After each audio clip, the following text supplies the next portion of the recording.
क्या आपको लगता है कि आपकी दुआएं कबूल नहीं हो रही? क्या आप हिम्मत हार चुके हैं? तो रुकें, आज अपने दिल की धड़कनों को खामोश करें और सुनें कि अल्लाह आपसे क्या कह रहा है। अल्लाह पर इतना यकीन रखो जितना तुम उस चीज़ पर रखते हो जो तुम्हें मिल चुकी है। लेकिन असल इम्तिहान तो तब शुरू होता है जब आपको वो मिले ही नहीं जिसकी आप बरसों से तमन्ना कर रहे हैं। याद रखो, आपकी दुआ का जवाब या तो हाँ होता है या सब्र, या फिर उससे भी बेहतरीन जो अल्लाह ने आपके लिए छुपा रखा है। हम इंसान अक्सर अपनी महदूद नज़र से देखते हैं, मगर वो कायनात के निज़ाम को चला रहा है। जब कोई रास्ता बंद होता है तो वो इसलिए नहीं कि आपके मुकद्दर में कामयाबी नहीं, बल्कि इसलिए कि वो आपको किसी और बड़े दरवाजे की तरफ ले जाना चाहता है। जिस दिन आपने ये मान लिया कि जो मेरे रब का फैसला है वही मेरे लिए बेहतरीन है, उस दिन आपकी बेचैनी खत्म हो जाएगी। अल्लाह आपसे सिर्फ ये चाहता है कि आप अपनी कोशिश ना छोड़ें और उसके फैसले पर राजी रहें।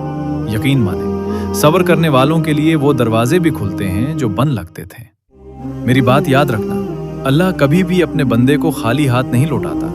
हो सकता है कि आपकी मंजिल अभी दूर हो, लेकिन आपका रब आपके बहुत करीब है। याद रखें, अल्लाह आपसे बहुत प्यार करता है, इतना प्यार कि आपके वहमो गुमान में भी नहीं। अगर आपको इस वीडियो से हौसला मिला है तो कमेंट्स में या अल्लाह तेरा शुक्र है लिखें और हमारे चैनल को सब्सक्राइब करें ताकि हम साथ मिलकर कामयाबी का सफर जारी रख सकें।